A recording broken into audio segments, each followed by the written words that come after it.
À l'examen, je donne la parole au secrétaire général, son Excellence Antonio Guterres.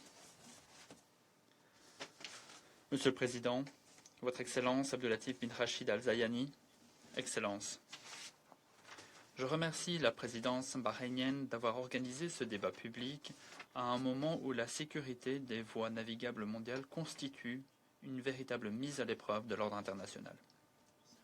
Depuis des siècles, les routes maritimes sont les artères du commerce mondial. Elles servent à transporter les marchandises, de l'énergie et des idées d'un continent à l'autre, et à relier les sociétés, les économies et les cultures. Aujourd'hui, ces artères sont fragilisées.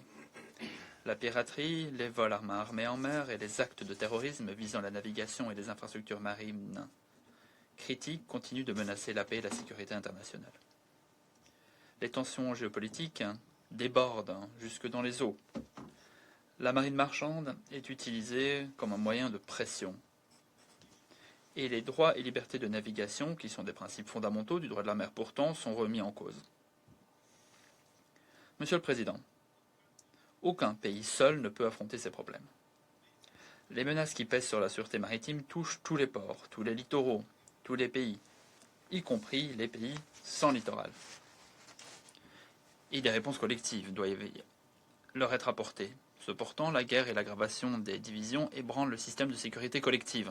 La confiance s'érode, le droit international est bafoué au vu et au su de tous, et les institutions mises en place pour maintenir la paix sont ébranlées jusque dans leur fondement. Monsieur le Président, depuis début mars, les perturbations des transports maritimes dans le détroit d'Ormuz ont des répercussions sur la sécurité énergétique, l'approvisionnement en denrées alimentaires et le commerce à l'échelle mondiale. Le détroit d'Ormuz est un des goulets d'étranglement maritime les plus stratégiques au monde. Environ un cinquième du commerce mondial de pétrole, un cinquième du gaz naturel liquéfié et un tiers des engrais commercialisés à l'échelle internationale transitent par ce pont. Un passage sûr et sans entrave est un impératif économique et humanitaire. Le choc économique a été immédiat et le monde entier en paie le prix. Les marchés de l'énergie et des produits de base sont extrêmement instables et les coûts des transports et des assurances flambent.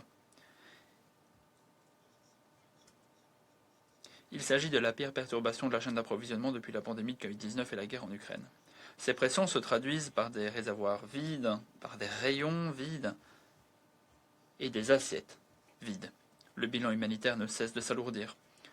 La hausse des coûts et les retards ralentissent l'acheminement de produits vitaux destinés à des personnes qui ne peuvent pas se permettre d'attendre. De plus, cette crise coïncide avec des périodes cruciales pour les semis. Une perturbation prolongée risque de déclencher une crise alimentaire mondiale qui pousserait des millions de personnes vers la famine et la pauvreté, surtout en Afrique et en Asie du Sud. Les pays les moins avancés et les petits États insulaires en développement sont les plus durement touchés, parce qu'ils sont les plus dépendants des importations maritimes et les moins à même d'absorber un choc dont ils ne sont pourtant pas responsables. Monsieur le Président, derrière les chiffres du fret et la flambée des prix, il y a des personnes. Plus de 20 000 gens de mer sont aujourd'hui dans l'impossibilité de débarquer. Plus de 2000 navires de commerce sont pris au piège dans un enchevêtrement de risques et de restrictions à la navigation. Ces femmes et ces hommes ne sont partis à aucun conflit.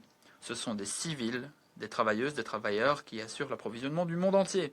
Leur sécurité, leur bien-être et leurs droits doivent être protégés à tout moment et dans toutes les eaux. J'invite instamment les États membres à soutenir le dispositif d'évacuation d'urgence élaboré par l'Organisation maritime internationale. Il s'agit d'un plan coordonné visant à garantir la sécurité des déplacements, l'assistance et la protection des équipages concernés dans le plein respect du droit international. Monsieur le Président, l'interdiction prévue par la Charte de recourir à la menace ou à l'emploi de la force s'applique pleinement en mer. L'exercice des droits et libertés de navigation doit être respecté, comme le prescrit la résolution 2817 du Conseil de sécurité. Ces principes doivent être appliqués dans leur intégralité et sans délai. Je demande aux parties concernées d'ouvrir le détroit d'Ormuz, de laisser passer les navires sans péage et sans discrimination, laisser les échanges reprendre, laisser l'économie mondiale respirer. Monsieur le Président, en cette période, la retenue, le dialogue et le renforcement de la confiance sont de mise. La meilleure façon d'aller de l'avant est d'opter pour un règlement pacifique fondé sur les articles 33 et 34 du chapitre 6 de la Charte des Nations Unies. Je me tiens prêt à proposer mes bons offices pour aider les États membres à trouver un terrain d'entente.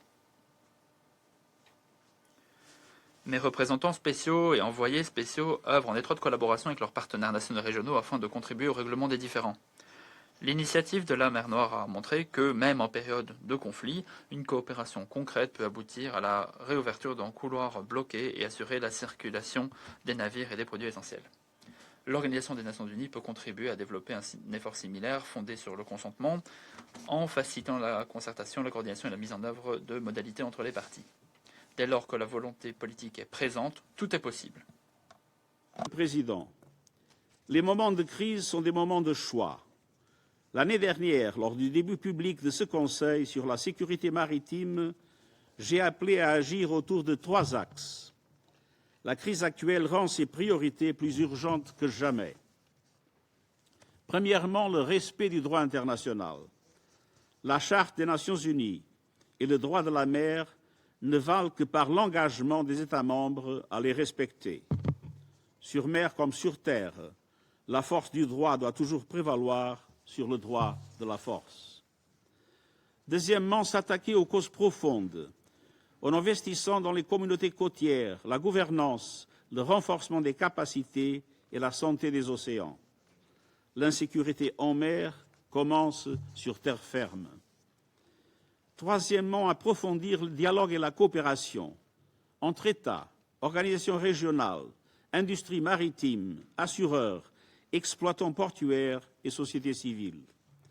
Pour renforcer notre compréhension de la situation maritime, pour protéger les gens de mer et les autres travailleurs maritimes et pour maintenir les voies navigables internationales ouvertes, sûres et conformes au droit.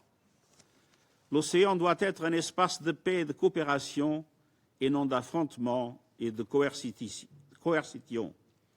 Le moment est venu de choisir et d'agir et je vous remercie.